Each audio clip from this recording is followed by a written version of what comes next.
hakuna jambo la maana na la muhimu kuliko uhuru wa watu katika nchi yao.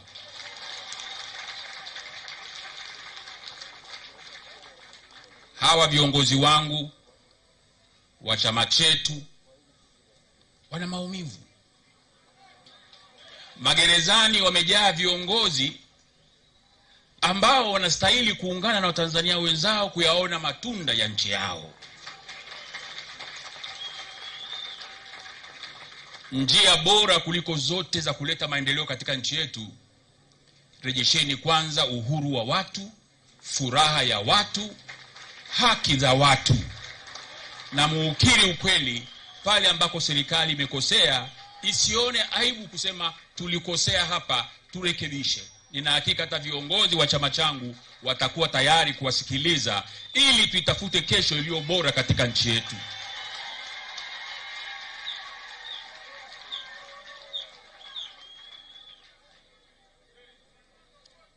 Tunataka taifa hili liwe na furaha, na viongozi wa Chadema, viongozi wa vyama vingine vya siasa, sisi ni viongozi wastaafu, tulianza chama hiki na Mzee Mtei.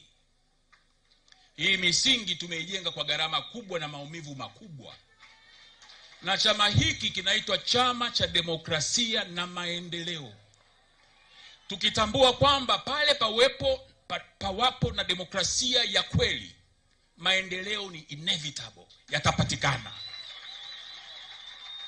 Mheshimiwa Waziri Mkuu, maadamu wewe umesema ndio wewe ambaye umekabidhiwa jukumu hilo la kuhakikisha kwamba taifa linatengemaa, kasimameni na hili.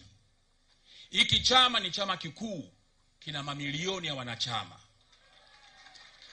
Tengenezeni utaratibu wa makusudi wa kuyarekebisha, na ninyi viongozi wa vyama vingine vyote vya upinzani, tafuteni namna ya kufanya kazi pamoja, ili katika utaratibu huo wa kuliunganisha taifa hili lisiendelee kwenda kuwa na vipande vya vyama vya siasa.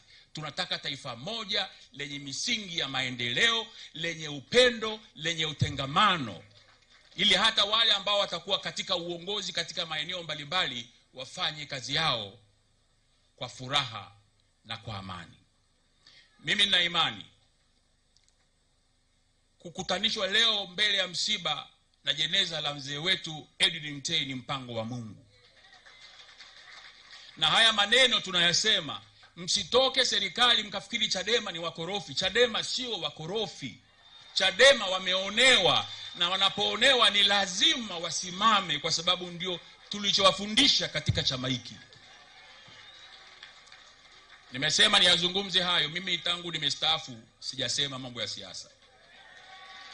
Au uongo jamani?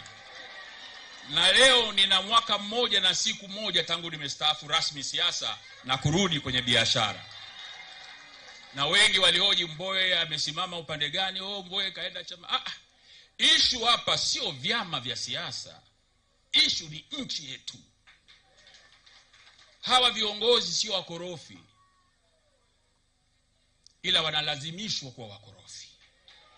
Waziri Mkuu, tafadhali upeleke salamu zetu kwa Mheshimiwa Rais, na Watanzania wanatusikiliza. Mimi nina hakika Chadema watakapokuwa wamejiridhisha kwamba kuna nia ya kweli upande wa pili, hawa watu wanataka tuijenge nchi. Kelele zote hizi sio kwa sababu ya ubinafsi wa madaraka.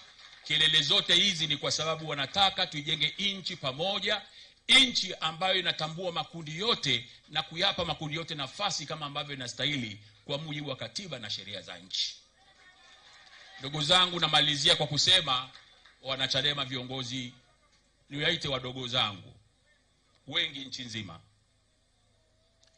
tuitafute suluhu katika matatizo ya nchi yetu.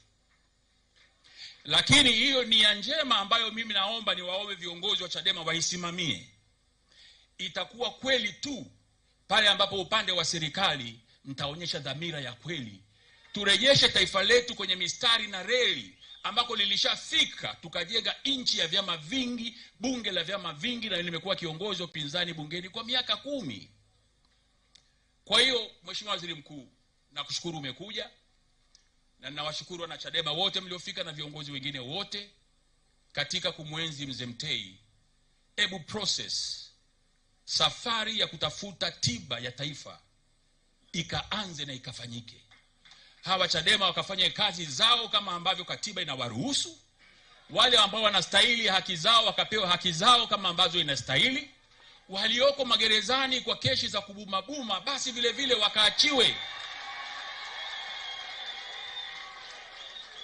Hayo mkiyafanya na hakika taifa hili litaanza process ya healing. Ndugu waombolezaji, mnisamehe sana, sikutumwa na mtu yote niazungumze, nilitumwa nitoe shukrani za familia. Lakini kama mwenyekiti mstaafu nikaona nisipokuwa mkweli na ukweli ukaniweka huru, nitakuwa Mswahili. Na sisi jenerali alishatuambia tusiwe Waswahili kwa sababu Mzee Mtei alikuwa hataki watu wa nini? Watu wa Swahili. Kwa hiyo waombolezaji wenzangu, tunapokwenda katika hatua ya mwisho ya kumlaza baba yetu, naomba mambo ya hotuba yamekwisha, turudi tena kwenye ibada kwa pamoja wote kwa utaratibu nitakaouelezea, tukamlaze baba yetu salama. Mambo ya hotuba, mambo ya vijembe, mambo ya Kiswahili yamekuwa yameishia hapo. Sasa tunarudi kwenda kumlaza baba yetu kwenye nyumba yake ya milele.